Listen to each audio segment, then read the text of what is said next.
salut à toi, j'espère que tu vas bien. Je profite d'un petit moment de pause du taf là, pour te faire cette vidéo. Je me suis fait une réflexion ce matin en allant taffer. Je me posais la question, comment ça se fait qu'il y en a qui semblent aller de malchance en malchance, ou en tout cas qui piétinent, qui n'avancent pas, et d'autres qui sont à l'opposé de ça, qui semblent rebondir à chaque fois d'une opportunité sur une autre, sur une autre, sur une autre. Et tu as l'impression, quoi qu'il arrive à ces gens-là, quoi qu'il leur arrive, ils arrivent toujours à rebondir, toujours à tirer profit de la situation, toujours à créer quelque chose. C'est quoi la différence d'état d'esprit entre ces gens-là? Et pourquoi je me faisais cette réflexion? C'est que en ce moment là, moi j'ai ma voiture qui a des problèmes de frein, il faut que je l'emmène à réparer. Ça me saoule d'aller perdre mon temps, de l'emmener au garage, etc. Et surtout qu'en ce moment, j'en ai pas un besoin indispensable. Et donc je me suis dit que c'était une superbe occasion pour profiter du fait de ne plus avoir de voiture, pour me resservir de mon vélo. Fut un temps, j'avais pas de véhicule et je faisais tout à vélo. Donc je faisais entre 30 et 40 km de vélo par jour pour aller de mon lieu de travail au crossfit, etc. Puis faire mes courses, donc j'avais toujours du poids sur les épaules, etc. Et puis à ce moment-là, j'avais mine de rien une bonne condition, puisqu'un vélo, moi quand je fais du vélo, c'est jamais en mode petite balade tranquille, c'est toujours à fond. Et là je me suis dit, t'as plus de voiture, écoute, c'est l'occasion de faire ça. Donc c'est mon petit rituel du matin. Ma salle de sport, elle est à l'autre bout de la ville, donc ça me fait à peu près 10 km aller, puis après je vais bosser, puis après je rentre, donc ça me fait un peu plus de 20 km par jour de vélo.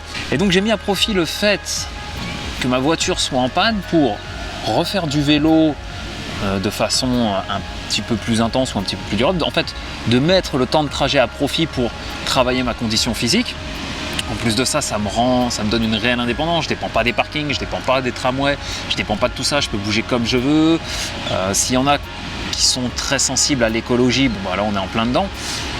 Donc en fait, d'une situation qui peut être un peu critique, qui peut être un peu embêtante, j'ai plus de voiture, et je fais un avantage. Et l'avantage c'est quoi? C'est de me servir de vélo pour miser sur ma santé, pour miser sur ma condition, pour me déplacer beaucoup plus facilement, ou en tout cas ne plus être tributaire des embouteillages, ne plus être tributaire des places de parking, etc. Et donc, tu transformes une situation galère en opportunité. Imagine une pièce de monnaie. Si je te tends une pièce de monnaie et je te demande de ne prendre que le côté pile, ce sera impossible. Tu vas être obligé de te saisir aussi du côté face. Chaque situation qui t'arrive est comme une pièce de monnaie. Tu as le côté pile, mais tu as aussi le côté face. Et c'est à toi de choisir quel côté tu veux voir. L'un ne va pas sans l'autre. Donc si tu focalises sur le côté pile, imaginons que ce soit le côté le pire, tu vas voir que des choses pires et tu risques de faire comme beaucoup de gens, hélas, c'est-à-dire te morfondre sur la situation. Ah, c'est compliqué, j'ai pas de voiture, ça fait chier, je dois galérer pour faire mes courses, etc. Ou alors tu profites de ça pour trouver des opportunités. Et soit tu trouves une opportunité, soit tu réfléchis en arborescence. Réfléchir en arborescence, c'est trouver plusieurs ramifications d'une même opportunité, puis des ramifications de ramifications de ramifications. Imagine une tache d'encre qui tombe sur le sol. Cette tache d'encre, elle va faire une traînée. Cette tache d'encre va éclater et ça va partir dans tous les sens. Et c'est à peu près pareil quand il t'arrive une situation qui peut être embêtante. En fait, elle débouche sur un lot d'opportunités. À toi de voir laquelle ou lesquelles tu veux choisir.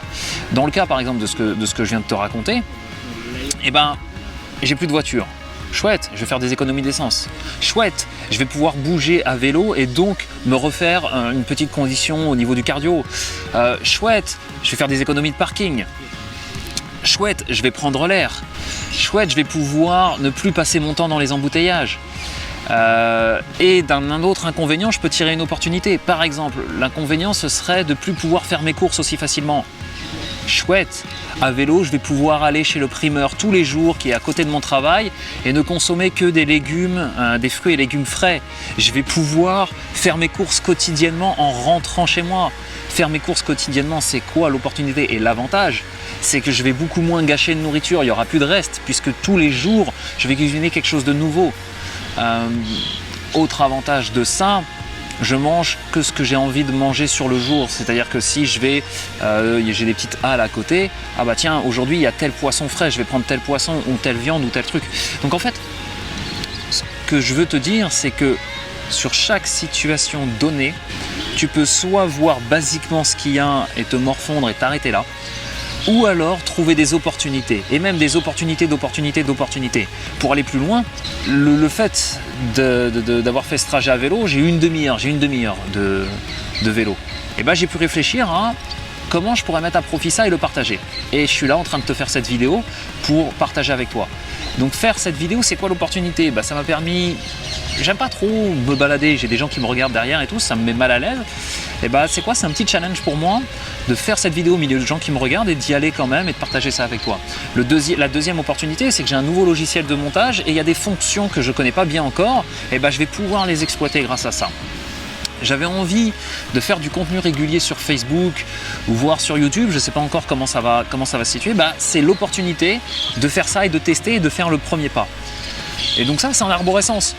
Une situation donnée m'amène à un autre truc, qui m'amène à un autre truc, qui m'amène à un autre truc et qui en parallèle me donne plusieurs bénéfices.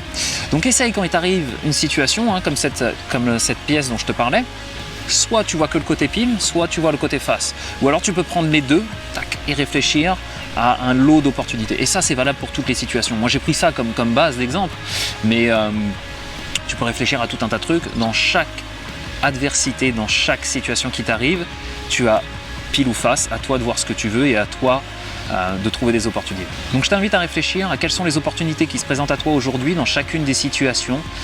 Ça peut être ton train qui arrive en retard pour rentrer chez toi, ça peut être, je sais pas moi, des embouteillages. Quelle est l'opportunité? Comment tu peux mettre à profit ce qui t'arrive? Comment tu peux mettre à profit chaque situation pour avancer et pour améliorer ta vie, pour apprendre, pour aller de l'avant? Je te laisse réfléchir à ça et me mettre en commentaire comment tu vas créer une opportunité aujourd'hui à partir d'un petit événement. Et je te parle pas forcément d'une opportunité de dingue qui va te rendre millionnaire, mais un petit pas qui va te faire avancer, puis avancer, puis avancer, puis avancer. À très vite. Si tu as envie d'aller plus loin, j'ai compilé mes 10 années d'expérience de coaching et j'ai créé une liste email.